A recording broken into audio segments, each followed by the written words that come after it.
Target ಮಾಡಿ sir ಅವರನ್ನು weak ಮಾಡತಕ್ಕಂತ ಪ್ರಯತ್ನ ನಡೀತಿದೆಯಾ? ನಾನು ಹೇಳಿಲ್ಲೇನ್ರಿ, ಈಗ ನಾನು ದೊರೆ ಮಾಡಿದ್ದಕ್ಕೆ ದಂಡ ಇಲ್ಲ ಅಂತ ನಾನು ಆಗ್ಲೇ ಹೇಳಿದ್ದೀನಿ, ನಿಮ್ಮ ಮುಂದೆನೆ ಹೇಳಿದ್ದೀನಿ. ಈ Rahul Gandhi, who is Rahul Gandhi I don't know ಅಂತ ಹೇಳೋ ಅಂತವನ ಒಬ್ಬ ಮಹಾಶಯನ ಜೊತೆ ಹೋಗಿ ಡಯಾಸ್ ಹಂಚ್ಕೊಂಡ್ರೆ ಅದು is it not amounts to indiscipline? ನಮ್ಮ ಎಐಸಿಸಿ ಅಧ್ಯಕ್ಷ ಹೇಳಿದ್ರು, ಓ ಯಾವ್ದಪ್ಪ ಅದು ಅಯೋಧ್ಯೆ ಅಲ್ಲ ರೀ, ಪ್ರಯಾಗ್ರಾಜಕ್ಕೆ ಹೋಗಿ ಆ ನದಿಲಿ ನಾವು ಮುಳುಗ್ಬಿಟ್ರೆ ಹಮಾರ ಗರೀಬಿ ಚಲೆ ಜಾತಾ ಕ್ಯಾ ಅಂತ ಹೇಳಿದ್ರು ಇಲ್ವಾ? ಎಐಸಿಸಿ ಅಧ್ಯಕ್ಷ ಹೇಳಿದ್ದು. ಅಲ್ಲೋಗಿ ಇವರು ಯಾರು ಏನ್ ಬೇಕಾದ್ರೂ ಭಕ್ತಿ ತೋರಿಸ್ಲಿ, ನಮ್ದೇನು ಅಡ್ಡಿ ಇಲ್ಲ ತೋರಿಸೋರಿಗೆ.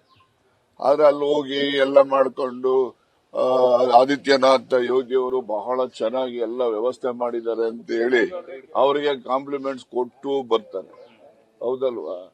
ಇವರು ಅಂಬಾನಿ ಮದುವೆಗೆ ರಾಹುಲ್ ಗಾಂಧಿ ಅವರು ಅವ್ರ ಇನ್ವಿಟೇಷನ್ ಇಸ್ಕೊಳ್ಳೋದಿಲ್ಲ ಅಂತ ಮದುವೆಗೆ ಎಲ್ಲ ಹೋಗಿ ಬರ್ತಾರೆ. ಈಗ ನಮಗೆ ಯಾರು ಶತ್ರುಗಳು ಇರ್ತಾರೋ ಶತ್ರುಗಳ ಜೊತೆ ನಾವು ಮಿತ್ರತ್ವ ಬೆಳೆಸ್ತೀವಲ್ಲ ನಾವು, ಅದೆಲ್ಲ ಯಾರು ಕೇಳ್ಬೇಕು. ಅದನ್ನೆಲ್ಲ ನಾನು ಕ್ರಮ ಆಗ್ಬೇಕು ಅಂತೆಲ್ಲ ಕೇಳ್ರಪ್ಪ, ಅದು ನಾನು ಕ್ರಮ ಆಗ್ಬೇಕು ಅಂತ ಹೇಳ್ತಾ ಇಲ್ಲ, ನಾನು ಈ ಸಂಗತಿಗಳನ್ನ ಪಕ್ಷದಲ್ಲಿ ಗಮನಿಸಬೇಕು ಅಂತೇಳಿ ಹೇಳ್ತಾ ಇದ್ದೀನಿ.